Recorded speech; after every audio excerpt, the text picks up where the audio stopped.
Your passcode has been confirmed. If you need technical assistance during your call, press *0. After the tone, please state your name, followed by the pound sign.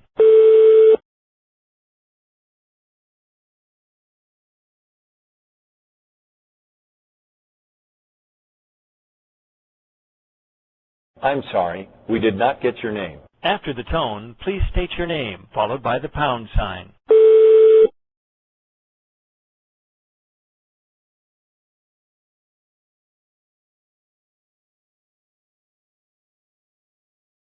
I'm sorry, we did not get your name. After the tone, please state your name, followed by the pound sign.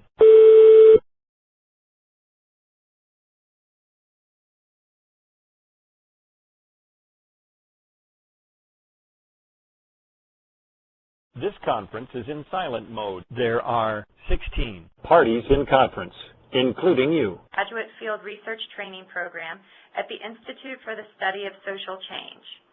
Dr. Yamashita helped develop and write the Institute's project grant on pathways to genetic screening, Molecular Genetics Meets the High-Risk Family, that explained how information on cystic fibrosis and sickle cell disease was disseminated through families for the National Center for Human Genome Research.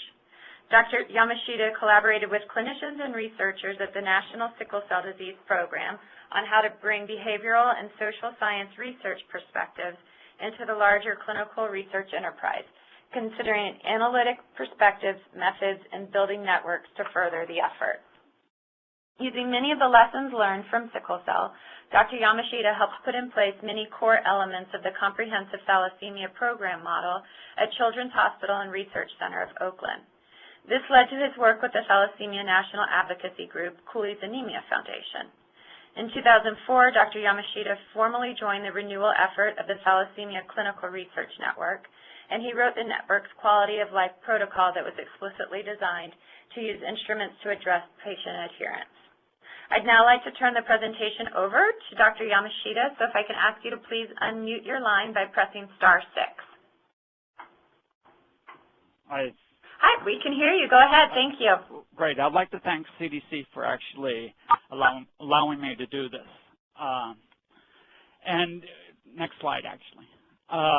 Quickly, from an outline standpoint, my goals of this presentation is to really identify the problem domains and opportunity for behavioral and social science research, and outline a model for implementing it across multiple domains, which was mainly done in thalassemia, and then begin to go over some quick data on that. So next slide. Okay, initially, from a theory standpoint, it's to really present, here's what the problem is. Next slide. Okay, if you actually look at behavioral and social science research and trying to think about how to bring it in. Norman Anderson, when he started the Office of Behavioral and Social Science Research, actually presented this model of higher levels of analysis, where he basically worked from the molecular level up to the social environmental, or he provided a descriptive model for that. And I've used this framework as a way to think about how to bring in behavioral and social science research. Okay, and just to give a little bit of context, if you look at thalassemia, there's about 20,000 articles published in, available on PubMed or identified in PubMed.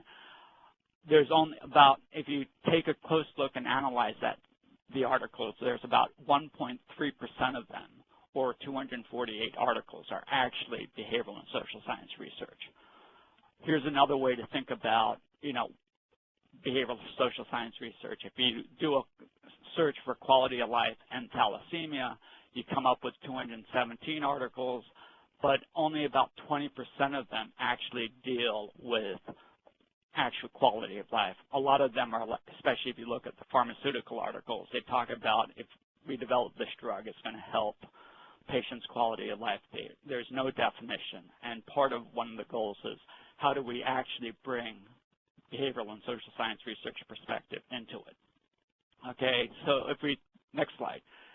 If you look at Anderson's model, it's obvious the molecular level is well-defined in hemoglobinopathies. There's a lot of research and a lot of evidence on the cellular and organ systems. Next slide. At the social environmental level, you can actually see a number of recent initiatives. A lot of that is built around the health disparity issues.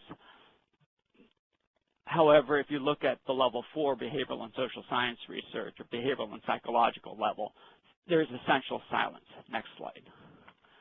If we drill into it, it's not really silence. There were some efforts between 1985 and 2010 to bring the behavioral social science research perspective into at least sickle cell disease.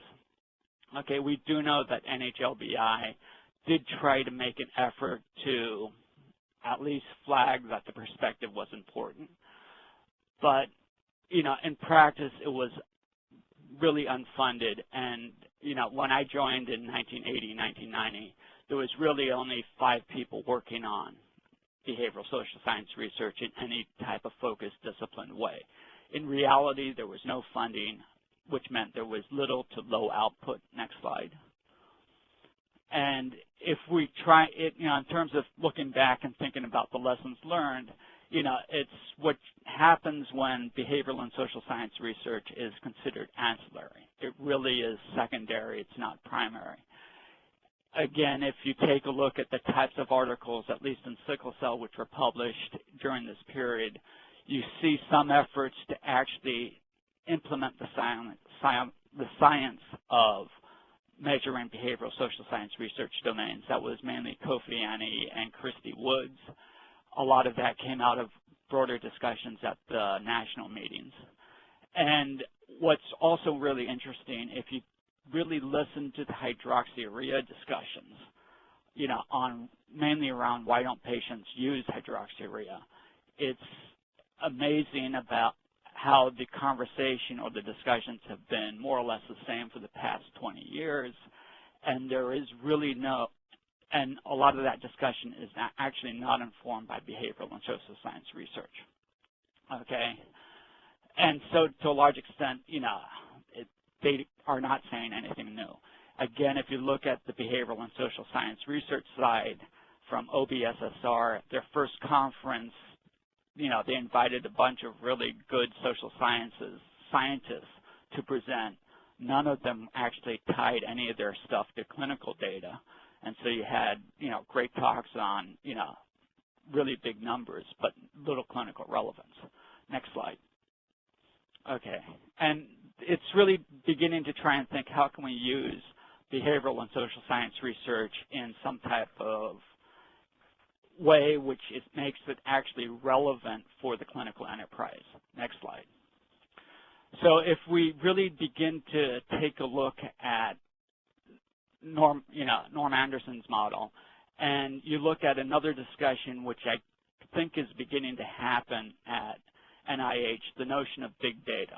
How can you really begin to think about data which integrates multiple levels? And, one of the interesting elements, if you look at the talks by Dyson, Bediako, and, Carlton Hayward Jr., it's a conversation, a discussion at the top half. And if we know what's happening on the clinical side, again, if we think about the clinical talks, it's really about the bottom half. And there's very little intersection between the two. Okay, and again, when you begin to drill into the types of data which the different projects are looking at, Simon Dyson, really great talk, really great insight, but really operating at a really high level. And when you think about it from a strict clinical level or a clinician's level, it's like, that's interesting information, but what do we do about it? Okay, Bediako, again, brought in a strong perspective really around the health disparities, critically important, but from a clinical level, what do we do about it? Carlton Hayward Jr.'s stuff was actually really brilliant, but, again, structurally, he's really dealing with macro level data, and trying to figure out how do we tie it into the basic clinical level, which I think is a really fascinating project. Next slide. Okay. The real goal is we need to really begin to step back and think, how can we bring in clinical data, BSSR data, to make it clinically relevant? And what I've tried to do within the thalassemia world is to say, okay, what are the types of things which we can begin to look at and measure from a behavioral and social science standpoint at the point of interaction, at the clinical level, with the goal of trying to allow that data to be used in basic clinical decision making. Next slide. The model which we actually used was, it's a fairly old, it's been out there for a while, Wilson and Cleary's model in 1995, actually presented a framework for thinking about how to link behavioral and social science variables with health with basically in the particular article it is about clinical trials. And it really presented a great framework, and if you look at the middle line, after the biological and physiological variables, the three elements of symptoms, functional status, and general health perceptions are really the core domains of a lot of the quality of life type instruments. What's interesting about this Wilson and Cleary model, it hasn't been until the past couple of years that you actually have seen efforts to really formalize and use the model in actual clinical studies. Next slide. There's a number of issues which we have to be aware about when we think about trying to bring behavioral and social science research in, especially when we look at the quantitative instruments. There's a whole shift in the technology. We're really moving from second generation / legacy instruments, which are really built around whole tests, to a third generation, which has been heavily developed by NIH under PROMIS, and the third generation systems are really great.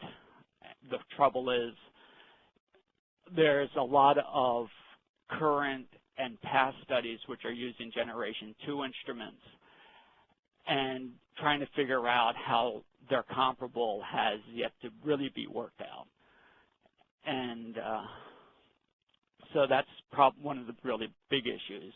And functionally, I think there really needs to be calibration exercises, at least around disease-specific studies, which says, here's what the population looks like using Gen 2 instruments, and here's what the population looks like using Gen 3 instruments. Next slide. One of the other real complications which came out of which we encountered in the thalassemia studies was this basic demographic data. And demographic data is really critical because it is one translational mechanism when you begin to compare patients.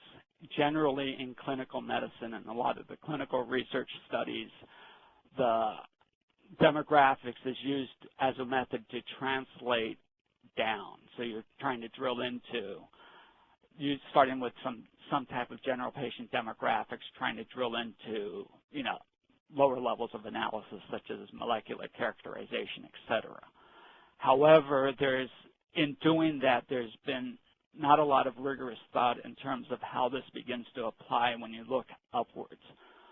So, for example, there's a ton of issues about what does race really mean and the types of categories which race was collected. I do know in the Thalassemia Clinical Research Network, there was this recognition that unemployment or employment was an issue, so they asked a simple question about are you employed or not, and in trying to develop a paper which talked about unemployment and how many patients were actually unemployed, if you just ask a patient, are you employed or not, that does not actually give you any insight into whether they're unemployed, because if you look at the way unemployment is actually characterized, say at the national level, it's really, do you have a job, yes or no, and are you looking for a job?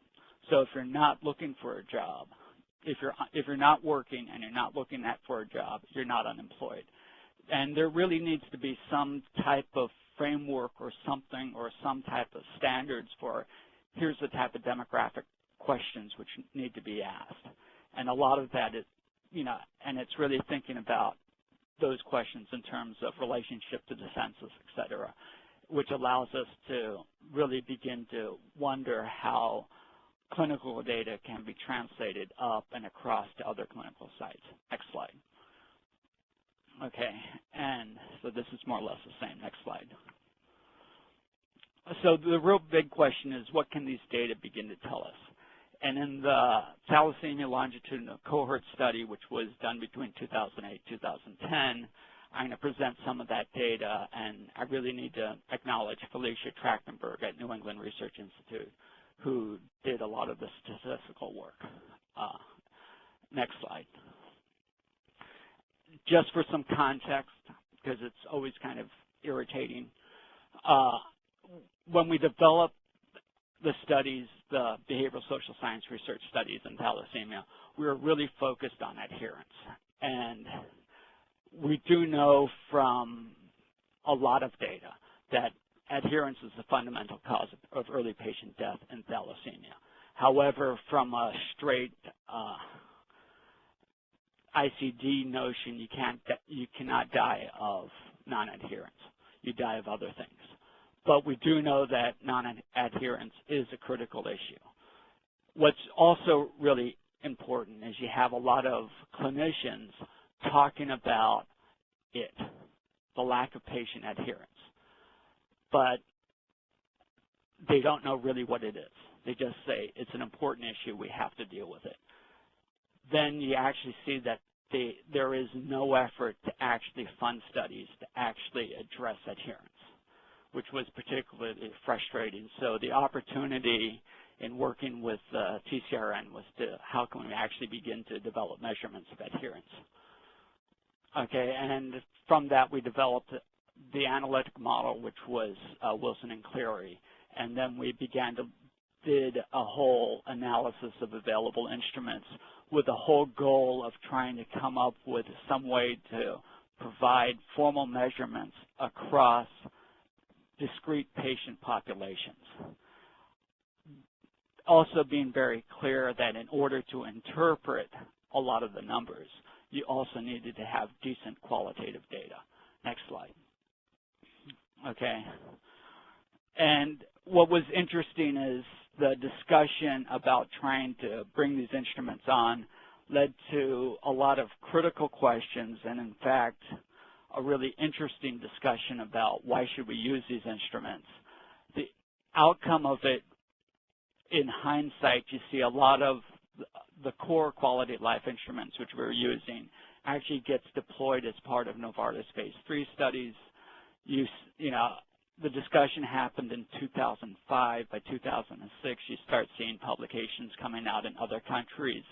It appears that a lot of them were pharma funded.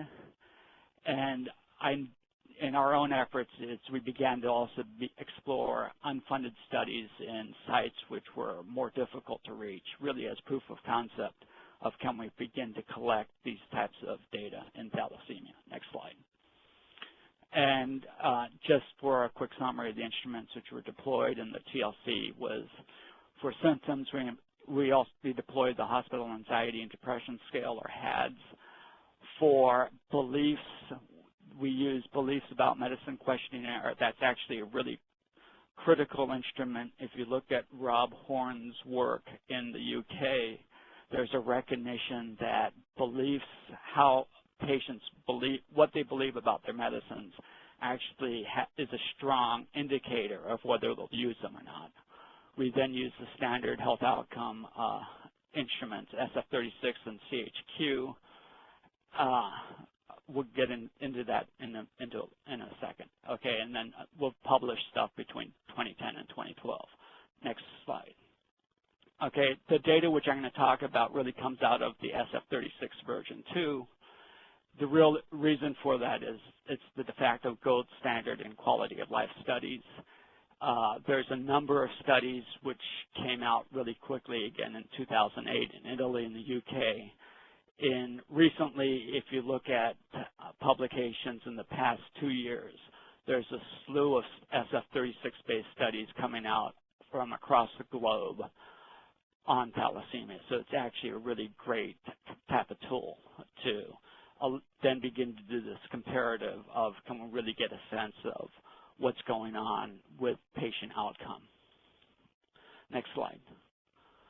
Just for some footnotes, if you look at the differences between, or what the CHQ and the SF36 covers, this is just a quick slide summarizing it.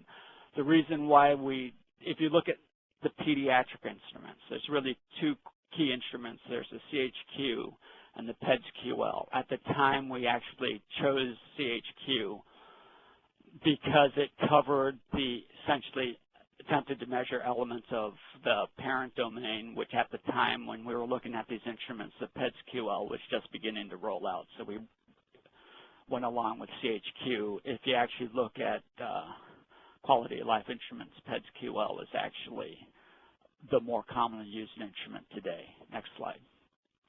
Okay. This slide really begins to try and summarize what the TLC patients begin to look like. I've added, which is in red, which is this, one sickle cell study, which is McLeish's study in sickle cell. And it's just basically giving, the idea here is to give you a sense of what the so-called heart quality of life outcomes in the disease are. And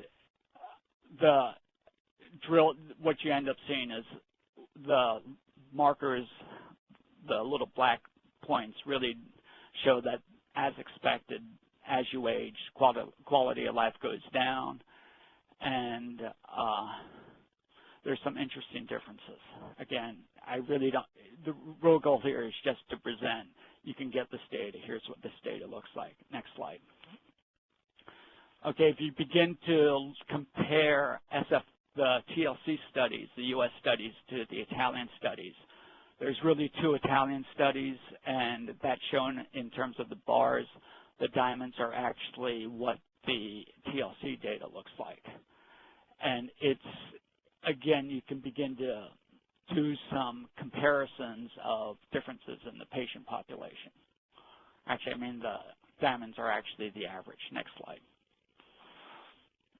You can then begin, this is the effort to try and begin to develop some type of comparative characterization of, here's what the different patient populations look like. And again, the blue lines are the U.S. population, or the TLC population, which is actually UK, Canada, and U.S. patients. And the green is outcomes from the Italian patients. Again, it begins to show you that there's some clear similarities, but also differences in what the patients look like. It's interesting that the social function and emotional roles are much lower in Italy. Actually, but a closer look at it, it's really that a lot of that lowering is really based off of one of the studies, which comes out of Milan. So it's unclear what really is going on there, but it then it gives you hints about different kinds of outcomes. Next slide. Okay, one of the efforts which we did try to do was we began to say, well, what do patients look like internationally and comparatively? And part of this comes out of a number of learning also to some extent in sickle cell. Some context. At the first WISH, which is the worldwide initiative on the hemoglobinopathy and social sciences and the hemoglobinopathies, there was one really interesting moment in terms of a discussion. And the basic question was, what's important vis-a-vis the disease? And that meeting actually had a fairly large cluster of providers / researchers from the United States, UK, and other parts of Europe, but also from Africa. And the discussion was, you know, if we're going to focus on the disease and try and figure out how to develop studies, what should we really be looking at? And there seemed to be two discrete conversations about the problem of race. And the interesting issues were the African providers / researchers were talking about, here's what we really need to look at first. And a lot of it was patients in relationship to their clinical needs. If you looked at the US, UK providers, they were saying, no, race is really, really critical, almost to the point where there was no further conversation could really happen because of the clear directions. One of the issues about beginning to look at non-Western studies is to really try and figure out what is disease and what is a function of culture. And so part of the effort was, we knew this was happening. Let's begin to look at least thalassemia and these other places. And this was really before we knew that there was all these other SF-36 studies which have subsequently come out. Next slide. So one of the first studies was we went to Palestine. Why Palestine? We know that there's a significant number of thalassemia patients in Palestine. It also is a really problematic healthcare infrastructure. One of the questions is, could we begin to get data in such a place, and how good was that data, and what would it begin to tell us? And working with Dr. Colbury and Dr. Pashar, we actually got some fairly interesting data. The interesting data point is, in terms of patient sense of general health, really close to what the TLC patients began to look like. We expected lower physical health. It's surprising that in terms of vitality and social functions, which are more the soft indicators of health outcome, fairly close. Okay, again, some of this, it's small numbers, probably need some work, but again, it's an interesting observation. Next slide. Another place which we also went to collect data was in Sri Lanka. This was really looking at E-beta thals, non-transfused E-beta thals, as part of the larger Weatherall effort to study, basically look at phenotype in Sri Lanka and non-transfusion phenotypes. And one of the questions was, are these non-transfused patients basically patients running hemoglobins less than 8, not transfused? Clinically, they appeared to be doing well. One of the questions is, well, outside of the clinic, what would they look like? Again, interestingly enough, found out that most of them are pretty functional, on average, which is the basically the triangles. If you look at the top 25%, which is the green bars, they actually are significantly better than U.S. thalassemia patients, and in some cases significantly better than basically the normal U.S. population, which is interesting. Again, we really haven't, it's just indicators of some kind of differences going on. Next slide.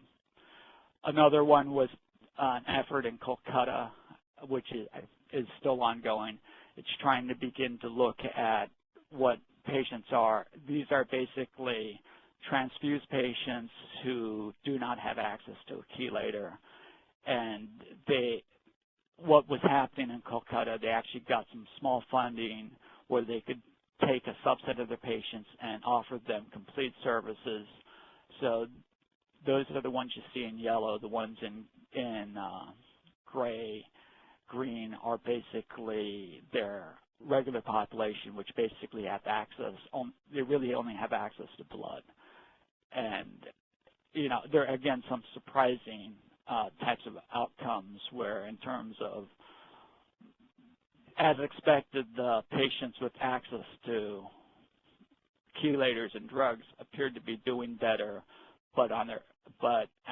in terms of physically, but psychosocially on the soft side, they do worse. And it's just this data has actually led them to begin to wonder what's going on, and what does this begin to say, and how do they begin to deal with it in their clinic. Next slide.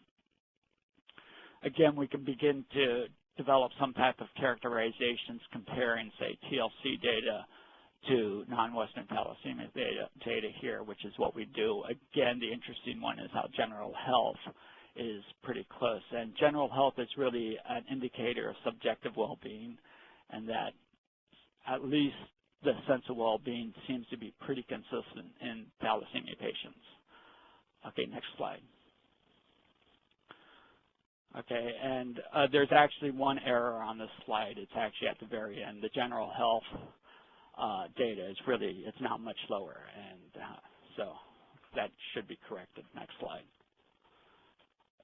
The other issue which this data then begins to do is, can we begin to do some cross-sectional characterizations? Can we begin to really look at the population as a whole? What was nice about the TLC was it gathered pediatric and adult data. With adult data, we used, SF36, pediatric data, the CHQ. The question is, could we then begin to put these two data sets together and develop some type of cross-sectional characterization? Next slide. If you look at the summary scales, again, it's interesting, and part of it is when you look at the pediatric level, which is the first 4 data points to the left, it really shows how parents evaluate their kids. Interestingly, and the lines in blue, light blue, are actually when you take the existing data out of the published data on the U.S. standard population. Interestingly enough, again, from the mental health measures are really close to U.S. data. You look at the physical health data reports, and parents basically on the summary scales, it's really low.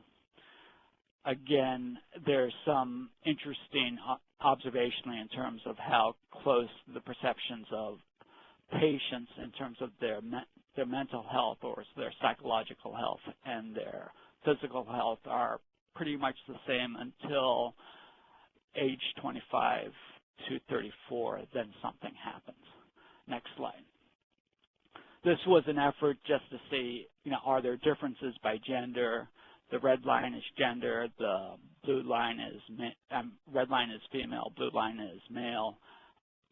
Again, the statisticians would get mad at me because statistically there is no difference between males and females, but when you begin to look at these average type of line outcomes, it's interesting, especially when you look at how the parents evaluate their kids. Again, they view the girls, their daughters, as doing significantly better or better than the boys. What that begins to mean, from a qualitative standpoint, and if you look at anecdotal data out of the clinic, there could be some overcompensating for the boys, which then leads to different kinds of outcomes. What's interesting is the parallel lines. If you actually look at how the patients view themselves, the boys see themselves as doing better than the girls. Again, there's an interesting coming together at the age 25 to 34, and then the lines take off in different directions. Next slide. If you begin to drill into the specific scales, if you look at physical function, it's really interesting that from a physical function standpoint, parents and also the kids see themselves physically as doing well. This is something which we actually want to see given what we know transfusion therapy is supposed to do. And if you look at the psychological side of the physical function, which is the ability to function socially, again, similarly high numbers. Next slide. Social role, again, a similar pattern, as good or better than U.S. normals. Next slide. Symptoms, again, a similar pattern. Okay, actually really close or relatively close to U.S. normals. Next slide. What happens when we look at subjective well-being is something very different. Okay, subjective well-being being really a measure of trying to look at long-term outcomes. Again, parents really seeing their kids as doing poorly.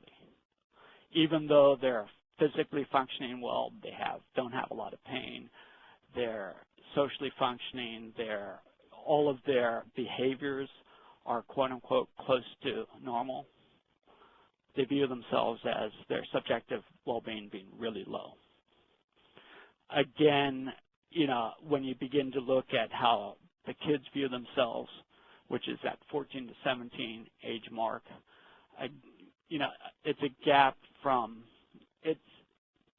they're fairly close to how the rest of the population views themselves. And then something happens after that. Again, it's adolescence, so it's really hard to tell. It probably requires a lot more research.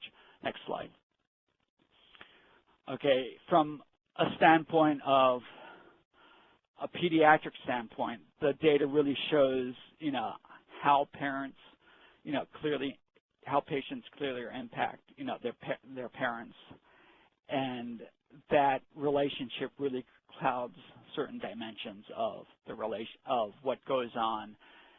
There is, again, anecdotally, there's strong evidence that how parents respond to their kids is the child a normal child who just happens to have the thalassemia, or are they a really sick thalassemia kid where their whole identity is wrapped up in the disease, really then begins to determine certain kinds of behaviors downstream. And that comes, and a lot of, if you talk to nurses, you look at providers who have been around for a while and have seen kids grow up.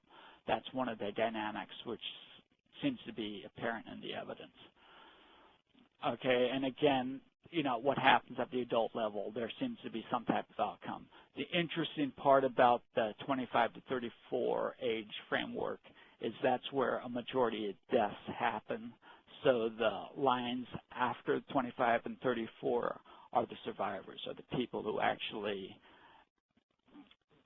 survived their period of non-adherence and went on with life. And at the same time, most of them have lost a significant number of thalassemia friends. Next slide. Next slide. Okay, the real walking away lessons part is that behavioral social science research is doable. Okay, it provides data into patient-reported outcomes. It can be done cross-nationally, and out of that, we can begin to ponder questions of what are the health outcomes which are a function of physical disease, what's a function of social cultural influences. Next slide. There's a whole set of issues in terms of which have to be dealt with, which is the whole issue of third-generation technologies. Measurements. PROMIS is really, really good. There's efforts to systematically roll it out. And for behavioral social science research, the people who have implemented PROMIS are really clear that there needs to be a lot of qualitative components to understanding what the outcome measures really are. That has to be done. Next slide. Okay, when we begin to think about clinical relevance for this data, this slide was actually generated in part of trying to develop a way to characterize behavioral and social science, actually I should say psychological support, which is grounded in behavioral and social science research for TIF standards of care. And so we generated a quick and dirty model of looking at the point of diagnosis and moving forward. And it's really interesting, and it was unintended in terms of when we laid out this map. When you overlay the BSSR data from TLC, it tells an interesting story, I think, in terms of kind of what happens to patients. And if you were to actually overlay different kinds of data on that, you would end up seeing different kinds of outcomes. Next slide. So there is clinical relevance. And there is opportunity. I do know in thalassemia there's an effort to try and get a new clinical trial study going, and there are plans to include BSSR data and to try and implement PROMIS elements, and hopefully we'll be able to develop some type of calibration between second and third generation instruments. And there is opportunity in sickle cell with the Global Sickle Cell Disease Network. The real question is will there be any money to actually conduct the studies, and will there be a conscious effort to collect BSSR data in any of the global sickle cell studies? Next slide, I think that's the end. Questions? Great. Thank you so much, Dr. Yamashita. We are going to now open the line for questions, so I'm going to remind everyone to please unmute your phone individually by pressing *6. If you do have a question, you can raise your hand electronically, and we'll call your names in the order that they are received. Or if you don't have availability to the computer, you can feel free to press *6 and ask your questions out loud.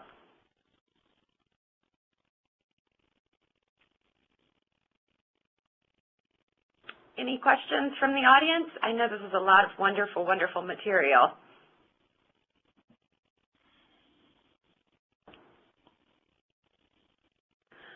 Okay, Dr. Yamashita, it looks like you covered everything so great that there's no questions left. Okay. Okay, this was wonderful. Thank you so much. I really learned a lot, so thank you very much. And just to let everyone on the phone know, our next webinar is going to take place on Thursday, May 23rd. The title is Baby on Board, What You Need to Know About Pregnancy and the Hemoglobinopathies. And our presenter will be Dr. Sophie Lanskron. So if you have any questions, if you have thought of anything that you would like to ask Dr. Yamashita, but maybe you didn't think right while he was speaking, feel free to send those or to contact Shay Pope about anything else. Her email address is spope@cdc.gov. It's right there on your screen. And also, just as a reminder, all of the webinars are made available at the scinfo.org website, and you just need to go to the webinars toolbar. So thank you very, very much, Dr. Yamashita, and everyone else. Thank you so much for participating, and we will talk to you next month. Bye-bye.